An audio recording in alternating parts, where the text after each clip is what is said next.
My boyfriend became distant and told me he needed time apart to think about us. I gave him the space he asked for. 2 weeks later, my best friend shared Instagram stories from a beach resort. And my boyfriend was right there with her. Have you ever been blindsided so hard it felt like a physical blow? I mean, really truly blindsided. Because I thought I knew heartbreak, but nothing prepared me for the moment I saw my boyfriend making out with my best friend in a resort pool. Plastered all over Instagram. And the kicker? I wasn't even sad anymore. I was absolutely incandescently furious. This isn't just a story about a breakup. It's about a betrayal so deep, so calculated, it changed everything. And you absolutely need to hear it. Just 3 weeks before that gut punch of an Instagram story, Brian, my boyfriend of 2 years, walked into my apartment and dropped a bombshell. He'd been practically living there rent-free for a year, by the way. He said he needed space. He was overwhelmed, he needed time to figure things out. His work was stressing him. And he wasn't sure about us anymore. He needed a couple weeks to clear his head. I looked him straight in the eye and asked, "Is this a breakup?" He swore on everything it wasn't. He said he loved me, just needed time alone.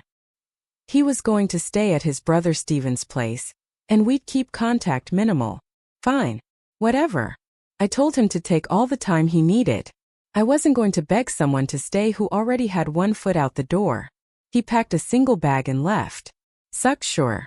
But I wasn't about to crumble over a guy who couldn't communicate like an adult. And guess who swooped in to be the ultimate supportive friend during this whole mess? Emily. My best friend of 6 years. The person I trusted with literally everything. She came over that first night with wine, telling me Brian was probably just freaking out about commitment, that he'd come around. For the next 3 weeks she was my rock. Texting constantly, inviting me out, being the perfect supportive friend. I poured my heart out to her about Brian. Every argument, every doubt, every private thought. She knew it all because that's what best friends do. Right? Wrong. 2 Fridays ago I was at work on my lunch break scrolling Instagram. Emily's story pops up. A sunset beach photo. Nice. Whatever. I swiped to the next one. My heart stopped. Brian. In a pool. At a resort. Emily's arm draped around him. My breath hitched. I swiped again. Them. Kissing. Full-on make-out. The caption burned into my brain. Sometimes the best things are unexpected. Red heart. My coworker Maggie asked if I was okay. I guess my face did something dramatic. I showed her my phone. She literally gasped. But here's the thing. I didn't cry. Not a single tear. I didn't fall apart. I got angry. I got so angry. I called Emily immediately. Voicemail. Called again. Voicemail. I texted her. What the actual hell is going on? No response. Meanwhile, she's posting more stories. Them at a swim-up bar. Them on the beach. Living their absolute best life. I called Brian. Voicemail. Left him a message telling him to call me back now. Maggie offered to send me home. I refused. I finished my entire shift.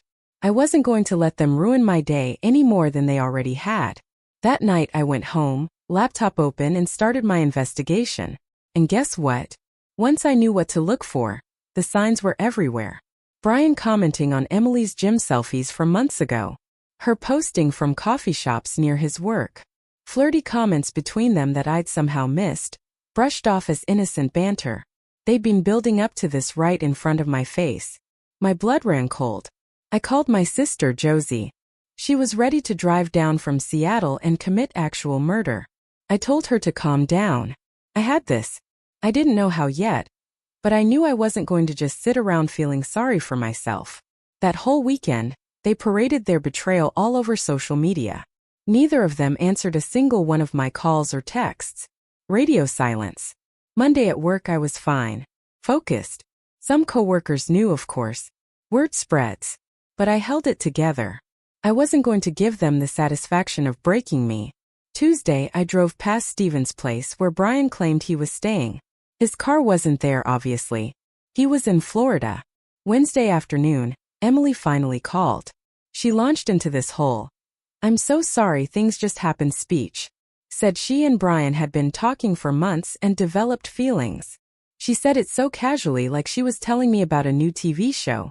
I let her talk. I let her explain how they'd connected, while Brian was figuring things out. How they'd been fighting their feelings, but couldn't ignore them anymore. And then the absolute kicker, Brian had been unhappy in our relationship for almost a year. I asked her one question. How long exactly had this been going on? She said months. Months. They'd been talking for months while she was comforting me about my relationship problems. While she was giving me advice about Brian, she was falling for him behind my back. And then she said the thing that made me see red. She said Brian and I were basically over anyway, that our relationship had run its course, and she was actually doing me a favor by helping him move on. She even said I should eventually be able to be happy for them. I laughed. A cold, bitter laugh. Then I told her she was delusional if she thought I'd ever be happy about this. And I hung up. I called Brian next. He actually answered. He launched into his explanation. He never meant to hurt me. Feelings just develop. He and Emily just fit together in a way we never did. I asked him if he'd been using my best friend to gather information about me. He tried to deny it, saying Emily just naturally talked about me because she cared. But then he admitted it. Yeah, she'd shared things. My fears. My relationship concerns. All of it. He said it helped him understand my perspective better. He used my private conversations, shared by my supposed best friend, to figure out his exit strategy. I asked if his space was just an excuse to test drive a relationship with Emily. He got quiet. Then, it's complicated. He needed time to figure out his feelings, and during that time he realized Emily was what he wanted. I told him we were done. He could figure out how to get his stuff because he was never stepping foot in my apartment again. He asked if we could talk in person to explain properly. Absolutely not, I said. And I hung up. Here's where I surprise you. I still didn't cry. I didn't fall apart. I got strategic. I went through my apartment, boxing up every single thing Brian had left. I called his brother Steven, and told him to pick it up by Friday or it was going in the dumpster. Steven, bless his heart, was genuinely apologetic. He had no idea Brian was in Florida with Emily. He thought his brother was actually staying with him, dealing with relationship stuff. Even he'd been lied to. I threw out photos of us. Deleted our couple pictures from my phone and social media. Removed every trace of him from my life in one productive evening. Thursday I went to work like normal. Friday hit the gym. Saturday, deep cleaned my apartment and rearranged furniture. Sunday they came back. I know because Emily posted them at baggage claim looking tan and happy. Immediately they started posting couple content. Dinner dates, movie nights. Acting like they'd been together forever. Our mutual friends were split. Some reached out privately, horrified. Others just accepted it and commented on their photos like everything was normal. I unfollowed anyone who seemed cool with this situation. I don't need that energy. My mom found out from Josie and called me worried. I told her I was fine. And I was. I was angry, yes, but I was fine. For the next week, I watched them live their best life on social media. Going to restaurants we used to go to. Hanging out with friends. Acting like the perfect couple who definitely didn't build their relationship on lies and betrayal. And the whole time I was watching and I was thinking. Because here's what Brian and all these cheating guys don't understand. When you betray someone, you don't just lose them. You lose the benefit of everything they knew about you. Everything they protected you from. Everything they could have warned the next person about. And I knew things about both of them. Things they probably hadn't shared with each other yet. Because they were too busy being caught up in their exciting new forbidden romance. Emily had a history. A pattern. She cheated on every single boyfriend she'd ever had. She told me this years ago when we were drunk and being honest about our worst qualities. She said she got bored easily. Loved the thrill of something new. Couldn't help herself when she was attracted to someone. She'd literally cheated on her ex, Jason, 3 times before he finally dumped her. I'd helped her through that breakup. Listened to her cry about how she wished she could just be faithful. How she knew it was wrong but couldn't stop herself. Brian had no idea he was dating a serial cheater. He probably thought he was special, that what they had was different. And Brian? Brian had his own issues that Emily didn't know about. His jealousy. His need to control situations. His tendency to get paranoid about his girlfriend's male friends. Things I dealt with and worked around because I loved him. Things that would absolutely come up once the honeymoon phase with Emily wore off. They thought they'd won. Thought they'd gotten away with it cleanly and could just ride off into the sunset. But I wasn't done watching. And I definitely wasn't done planning. Friday night, exactly 2 weeks after I'd first seen them in that pool, I was lying in bed when Emily posted a story of them at some party with mutual friends. Everyone laughing, having fun, looking like the perfect happy couple. I screenshotted it, added it to a folder on my laptop where I'd been collecting things. Their social media posts. Timestamps of when they'd started commenting on each other's photos. Screenshots of old conversations where Emily had told me about her cheating history. I wasn't planning anything illegal or crazy, but I was planning something. They had humiliated me. And worse, they thought I was just going to disappear quietly and let them have their happy ending. I opened my notes app and started writing down everything I knew about Emily's patterns, about Brian's jealousy, about their weaknesses and insecurities, and the things that would inevitably cause problems between them. Then I started thinking about Jason, Emily's ex, who she cheated on repeatedly, the one who'd finally had enough and dumped her. I'd met him a few times at parties back when they were together. Nice guy. And if I remembered correctly, Emily had mentioned he'd moved back to town a few months ago. I smiled. If Emily thought she could just move on to her next victim without consequences, she was about to learn otherwise. I closed my laptop and went to sleep. For the first time in 2 weeks, I slept great. Because tomorrow I was going to start putting things in motion. Update. Okay, so remember how I said I had a plan? Well, it came together fast. And honestly, it's kind of genius if I do say so myself. Monday morning I'm at Target, picking up laundry detergent and some other random stuff before work, when I literally run into Brian. Like, I almost crashed my cart into him in the cleaning supplies aisle. He was with Emily. The look on all our faces. Priceless. Emily grabbed Brian's arm like I was about to attack them. I just stood there, cart in hand, staring. Brian actually had the nerve to smirk at me. A smirk. Then he put his arm around Emily's waist, pulled her closer, and made this whole show of kissing her cheek while looking directly at me. Emily giggled like this was all so amusing. He goes, "Hey, didn't expect to see you here. You doing okay?" In this fake concerned voice that made me want to throw my detergent at his head. I said I was doing great, thanks for asking. Emily jumped in with this sugar-sweet voice, saying she hoped there were no hard feelings, that they were just following their hearts, and she hoped I could be mature about the situation. Mature. She wanted me to be mature after what they did. Brian chimed in saying, "Yeah, it would be really sad if you couldn't move on and kept dwelling on the past. You should focus on finding your own happiness instead of being bitter." Emily nodded along like they'd rehearsed this whole speech. I just smiled, told them I hoped they were very happy together. Emily looked surprised, like she expected me to make a scene. Brian looked almost disappointed that I wasn't giving him the drama he clearly wanted. I walked away fuming, but I kept my cool. I wasn't going to give them the satisfaction of seeing me upset. Wednesday, I was at the pharmacy working the register when Emily came in. Of course, she walked right up to my register, even though there were 2 others open. She wanted to rub this in my face. She stood there while I processed her prescription, acting all friendly, asking how I'd been, saying we should grab coffee sometime and talk things through like adults. I told her I was pretty busy these days and she goes, "Oh, I'm sure. Must be hard adjusting to being single again." Then she leaned in and whispered that Brian was amazing, better than she'd ever expected. And she was so grateful things worked out the way they did. She said, "Maybe if you'd been better at keeping him interested, he wouldn't have looked elsewhere." I handed her the prescription bag without saying a word. She left, looking satisfied with herself. That night I sat down and really thought about what I wanted. I didn't want Brian back. Watching him at Target made that crystal clear. He was a smug prick who thought he'd won. Emily was a snake who got off on rubbing her betrayal in my face. I wanted them to hurt the way they hurt me. And just getting back together with Brian wasn't enough. They needed to experience real betrayal. Real humiliation. That's when I remembered Jason, Emily's ex, who she cheated on multiple times. The one she told me about during one of our drunk heart-to-hearts years ago. She'd said he was boring, that she couldn't help cheating because she needed excitement. I found him on Instagram through Emily's old photos from 2 years ago.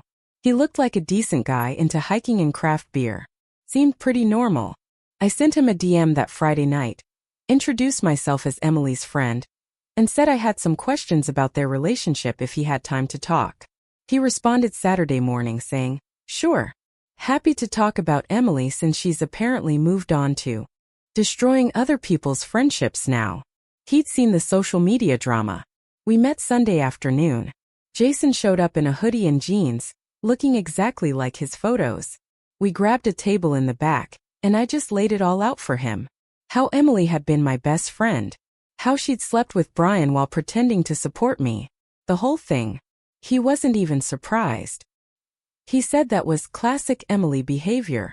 He told me about how she cheated on him with his coworker, then with a guy from her gym, then with some random dude she met at a bar. Every time she'd cry and apologize and swear it would never happen again. Every time he believed her because he loved her and thought she could change. I asked him when they broke up and he said about 9 months ago. The final straw was when he found messages on her phone to 3 different guys, all flirty and inappropriate. He'd confronted her, and she tried to turn it around on him, saying he was too boring and didn't give her enough attention. Then I asked him the important question. Had Emily contacted him recently? He pulled out his phone and showed me messages from the past week. Emily had texted him Tuesday, saying she missed him and wanted to catch up. Thursday, she'd sent him a photo of a restaurant they used to go to, saying it made her think of him. Friday, she'd asked if he wanted to grab drinks sometime. He'd been ignoring her messages because he wasn't about to fall for her manipulation again. But seeing the dates, I realized she'd started reaching out to Jason right around when she and Brian got back from Florida. While she was posting couple photos with Brian, she was already lining up her next option. I leaned back and told Jason I had a proposition for him. He raised his eyebrows and asked, "What kind of proposition?" I told him I wanted to expose Emily for exactly who she was. Show Brian and everyone else that she was a serial cheater who would never change. But I needed his help to do it. He asked what I had in mind and I laid it out. I wanted him to respond to Emily's messages, agree to meet up with her, let her flirt and escalate things the way she always did. And when she inevitably tried to sleep with him, because based on her pattern that's exactly what would happen, I wanted him to record it. Jason stared at me for a long moment. Then he asked if I was serious. Completely serious, I said.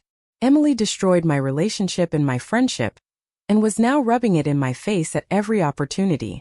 She deserved to have Brian see exactly who he'd chosen over me. He said he'd think about it. Asked me to give him a day to decide if he wanted to get involved in this level of drama. Monday evening he texted me. He was in. We met again Tuesday at a burger place near the mall to plan everything out. Jason said Emily had texted him again Monday night, asking if he'd gotten her messages. He'd responded that morning saying yes, sorry he'd been busy, but would love to catch up. She'd responded within minutes, saying she was so glad, and they should definitely get together soon. She had a lot to tell him. Jason showed me the messages and I could literally see her setting things up. The flirty undertones, the "I've been thinking about you." All of it. I told Jason to suggest meeting Thursday for drinks somewhere public, but with booths where they could talk privately.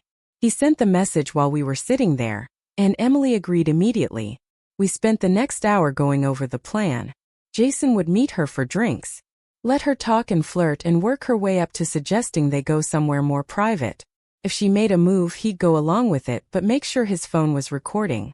I gave him specific instructions on how to position it so it would capture everything clearly. He asked me if I was sure about this. Absolutely, I said. Emily had made her choices. She'd betrayed me, humiliated me, and was now actively taunting me while already lining up her next victim. She deserved whatever was coming. Wednesday, I saw Brian and Emily together at the grocery store. They were in the produce section, and I heard Brian before I saw him. He was telling Emily loudly that his ex-me had seemed really pathetic when he ran into her at Target, like I was barely holding it together. Emily laughed and said something about how I'd always been weak and emotional. I ducked behind the bread display before they saw me. Listened to them trash talk me for another 5 minutes. Brian said he felt bad for me, because clearly I'd had no idea he was unhappy, and that must be such a blow to my ego. Emily said I'd probably never find anyone as good as him, and I'd regret losing him. The audacity. He left me, remember? After asking for space to screw my best friend. But I didn't confront them. I just left my cart and walked out of the store. I knew if I stayed, I'd say something I couldn't take back. And I needed them to think I was broken. Needed them to feel smug and comfortable while my plan came together. Thursday I texted Jason. Good luck. He sent back a thumbs up and said he'd message me when it was done. I spent that evening pacing my apartment anxiously, checking my phone every 5 minutes. Josie called me around 8 o'clock, asking if I was insane and what was I thinking. I told her this was exactly what Emily deserved. And Josie sighed and said, fine, but if this blows up in your face, I am not going to say, I told you so. Around 11 o'clock, Jason texted me. It worked. Got everything. You were right about her. I called him immediately. He answered, and I could hear he was in his car. He said Emily had been all over him from the moment they sat down at the bar. Touching his arm, getting close, talking about how much she missed him. After 2 drinks, she'd suggested going back to his place. He'd agreed. Got to his apartment and strategically placed his phone on his dresser, recording before things went further. And Emily had absolutely gone for it. Kissed him, started taking off clothes. The whole thing all on video. He said watching it back was surreal because this was exactly the Emily he remembered. Impulsive, selfish, unable to control herself when she wanted something. He asked if I wanted him to send me the video and I said yes, but not yet. Asked him what Emily had said afterwards. He laughed bitterly. He said she'd laid there talking about how she'd made a mistake getting back together with Brian, how she'd never really gotten over Jason, how maybe they should try again. He'd played along, said he'd think about it. Then she'd gotten dressed and left, kissing him at the door, and saying she'd text him tomorrow. I asked him to sit on the video for now. I was still figuring out exactly how and when to drop this bomb. I needed maximum impact. Friday morning, Emily came into the pharmacy again. This time she looked extra happy, practically glowing. She came right to my register and started talking about how amazing her life was, how in love she and Brian were, how she'd never been happier. I just processed her prescription silently while she talked. Then she said something that made my blood boil. She said Brian had told her I'd looked really sad when he saw me at Target, and it made her feel a little bad. So she wanted to reach out and let me know she hoped I found someone eventually.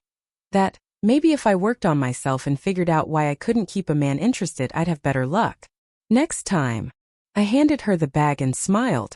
Told her I'd actually been working on myself a lot lately and I was feeling really good about where things were headed. She looked confused, like that wasn't the response she wanted. Saturday, Brian sent me a text out of nowhere. Said he'd heard through mutual friends that I'd been having a hard time.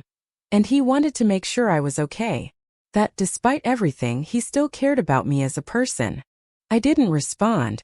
Sunday he texted again, saying Emily felt bad about everything, and wanted to make sure I knew they didn't mean to hurt me. That they hoped eventually we could all be mature enough to stay friends in the same social circle. I responded, tell Emily she should focus on her relationship with you. Seems like it might need her full attention.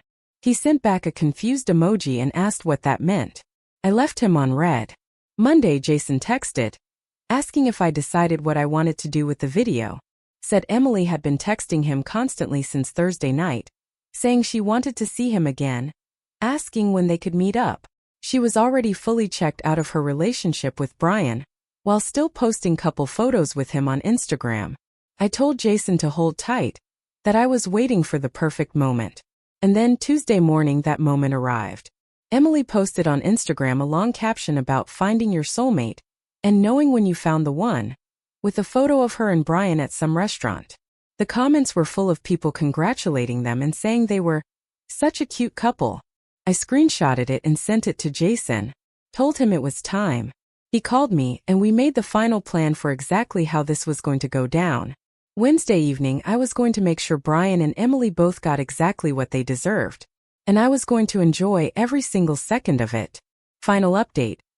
Okay, so you're all probably dying to know how this played out.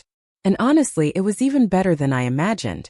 Wednesday evening Jason texted me, saying Emily had just messaged him, asking if he wanted to come over to her place. Brian was apparently working late, and she was bored and wanted company. Jason screenshotted the message and sent it to me. She literally used a winky face emoji. I told Jason to say yes, but to suggest they meet at that bar where they'd gone Thursday instead, then go back to his place after. I needed the video to be clear that Emily initiated everything, that she deliberately went to meet her ex while in a relationship with Brian. Jason agreed to meet her at 8. I sat in my apartment watching the clock, checking my phone constantly. Around 9 o'clock, Jason texted, "She's here. This is happening." I paced my living room for the next 2 hours. Josie called me, freaking out, asking if I was really going through with this. I told her absolutely. Emily deserved everything that was coming. Josie said she supported me but also thought I was kind of terrifying right now. And she was glad we were sisters and not enemies. Around 11:30, Jason texted, "Done. She just left. Sending you everything now." My phone buzzed with the video file. Jason had positioned his phone perfectly on the dresser. The video was clear. You could see Emily's face, hear her voice. I saved the video to 3 different places. Then I sat there trying to decide the best way to make sure Brian saw it. Thursday morning, I was getting ready for work when I had an idea. I created a burner Instagram account. No profile picture, random username. Sent the video to Brian in a DM with just one message. Thought you should know who you're really dating. This was last night while you were at work. Then I sent the same video to Emily from the same account with the message, "Brian's going to see this. Might want to get your story ready." I went to work feeling powerful for the first time in weeks. Maggie asked why I looked so happy. I told her she'd find out soon enough. Around noon, my phone started blowing up. Brian was calling me. Emily was calling me. Texts from both of them. I ignored everything and kept working. The messages from Brian went from confused to angry to desperate over the course of 3 hours. He called me 11 times, left voicemails ranging from asking what was going on to demanding I call him back to literally begging me to pick up. Emily's messages were different. She started with asking what I'd done, then moved to threatening me, then trying to play victim, saying I was ruining her life. And I was a terrible person for recording her without permission. I didn't respond to any of it. Around 4 o'clock, my manager, Blake, pulled me aside and said I was getting a lot of personal calls and texts, and was everything okay? I told him everything was fine, just some drama with my ex that would blow over soon. He said, "Okay, but maybe put your phone on silent for the rest of your shift." When I got off work at 6, I had 43 missed calls and over 100 texts, most from Brian, some from Emily. I got in my car and finally listened to Brian's voicemails. The first few were him asking me to call him, saying he really needed to talk. Then they got angrier. Him saying I was a psycho for sending that video, asking where I even got it, demanding to know if I'd hired someone to follow Emily. Then the tone shifted completely. Voicemail number 8 was him sobbing. Actual crying, voice breaking, barely coherent. He said he'd confronted Emily about the video, and she'd admitted it was real. That she'd slept with Jason Wednesday night. That she'd been texting him for weeks. That everything he'd left me for was a complete lie. He begged me to call him back. Said he needed to talk to someone who understood him. That I was the only person who really knew him. And he'd made the biggest mistake of his life. Voicemail 9 was him saying Emily had tried to blame me, saying I'd somehow set this whole thing up and manipulated Jason into sleeping with her. That I was obsessed with ruining their relationship because I couldn't handle being alone. Brian said he'd told her that was insane, but then he started wondering if maybe I had been involved, and could I please just call him and explain what happened? Voicemail 10 was back to sobbing. He said Emily had admitted she cheated on all her exes, that she'd told him she couldn't help herself, that she got bored easily, that she'd probably never be faithful to anyone. He said he felt like an idiot for believing she was different with him. I sat in my car in the pharmacy parking lot, listening to him fall apart, and I felt nothing. No sympathy. No satisfaction. Just this cold certainty that he deserved every second of this pain. I deleted all the voicemails without responding. Emily's texts were a different story. She started by calling me every name in the book, saying I was psychotic, that I'd orchestrated this whole thing, that I'd somehow convinced Jason to sleep with her and record it just to break her and Brian up, that I was obsessed with Brian and couldn't handle that he'd moved on. Then she switched tactics and tried to play victim, said she'd made a mistake. But everyone makes mistakes and I was being vindictive and cruel. That real friends forgive each other, and we could work through this if I just be reasonable. That Brian had believed her that this was all my fault, and we could both move past this if I just admit what I'd done. Except, apparently Brian didn't believe her because his messages told a completely different story. Then Emily got desperate. Said she was sorry for everything, that she knew she'd hurt me. But this was too far. That ruining her relationship was petty and immature. That I should be ashamed of myself for sinking to this level. I finally responded to her with one message. You ruined your own relationship the second you decided to cheat, just like you've ruined every relationship you've ever had. I didn't make you sleep with Jason. You did that all by yourself. She tried calling me immediately. I declined and blocked her number. Friday morning, Brian showed up at my apartment. I'd just gotten out of the shower and was getting ready for work when I heard pounding on my door. I looked through the peephole and there he was. I opened the door but didn't let him in. He immediately started talking, words tumbling out so fast I could barely follow. He said he'd ended things with Emily, that she was a liar and a cheater, that he never should have believed anything she said, that she'd manipulated both of us and played us against each other. I crossed my arms and asked him why he was at my door. He said he needed me, that I was the only good thing he'd ever had, and he'd thrown it away for someone who never cared about him at all. That Emily had used him to get back at me, and he'd been too stupid to see it. That everything she told him about our relationship being broken was a lie because she wanted to justify her own actions. I asked him if he really thought Emily manipulated him, or if maybe he just wanted to believe her because it was easier than admitting he was a cheater who destroyed his relationship for someone who seemed exciting and new. He started saying it wasn't like that. Emily had pursued him. She'd made him feel things he'd never felt before. Then he caught himself and said, but none of that mattered because it was all fake, and I was the one he really loved. And could we please just talk about fixing this? I told him there was nothing to fix. That he'd made his choice when he asked for space to explore his feelings for my best friend. That what happened with Emily was exactly what he deserved, and I wanted no part of his mess. He started crying. Actually crying right there in my doorway. Said he'd lost everything. His relationship, his friends who were taking my side, his self-respect. That Emily had already moved on and was apparently talking to Jason about getting back together while he had nobody. That I was his only chance at happiness, and he was begging me to give him another chance. I looked at this man who'd shared my bed for years, who I'd trusted completely, who'd betrayed me in the worst possible way. And I felt absolutely nothing for him. I told him I hoped he learned something from this. That actions have consequences and you don't get to treat people like garbage and then come crawling back when it doesn't work out. That Emily showed him exactly who she was. Someone who would cheat without hesitation. And he'd chosen to believe he was special enough to be the exception. Now he knew better. He kept trying to argue, kept saying we could go to couples therapy. He'd do anything I wanted. He'd prove he'd changed. I cut him off. The conversation was over. I told him to leave and not contact me again. He stood there for another minute, looking lost and broken. Then he finally turned and walked away.